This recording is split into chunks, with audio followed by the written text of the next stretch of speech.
Hello बच्चों, let's see the question here. यहाँ हमें क्वेश्चन पूछा गया है, while examining the mitotic stage in a tissue one find some cells with the 16 chromosome and some with the 32 chromosome. What possible reason would you assign to the difference in the chromosome number? Do you think the cell with the 16 chromosome could have arisen from the cell with the 32 chromosome or the vice versa? ठीक है, यहाँ question का क्या मतलब दिया गया है कि ये एक टिश्यू में हम पढ़ रहे थे माइटोटिक स्टेज को। ठीक है, हम पढ़ रहे थे इक्वेशनल डिवीजन को और हमने वहाँ देखा कि इस स्टेज में कुछ सेल्स जो हैं वो 16 क्रोमोसोम वाले हैं एंड कुछ जो है वो 32 क्रोमोसोम वाले हैं। और हमने बताना है कि ये जो डिफरेंस है क्रोमोसोम का ये किस लिए होता है। ठीक है, क्या रीजन है।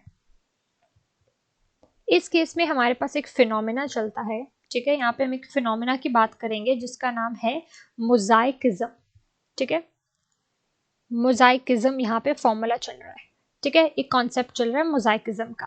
अब ये होता क्या है, ये एक ऐसा फिनोमेना है जिसमें हम देखते हैं कि एक सेल के अंदर, ठीक है, डिफरेंट एक ही बॉडी है। ठीक है, एक ही बॉडी है, एक बॉडी के अंदर हमें डिफरेंट सेल्स देखने को मिलते हैं।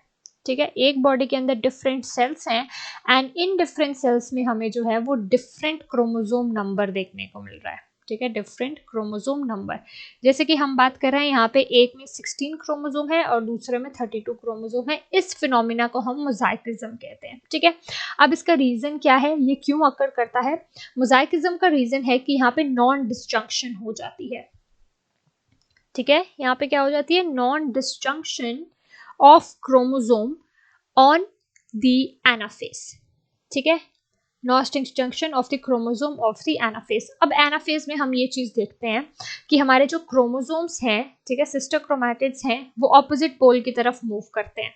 ठीक है, पर कई बार क्या होता है, नॉन डिसजंक्शन का मतलब है ये सेपरेट नहीं होते हैं। सेपरेट ना होने के कारण यहाँ पे 32 हो जाता है। ठीक है, वो सेम रहते हैं पर जिनमें सेपरेशन हो जाती है उसमें 16 क्रोमोसोम की फॉर्मेशन होती है। तो ये था मोजाइकिज्म का concept. I hope you understood the question well. Thank you.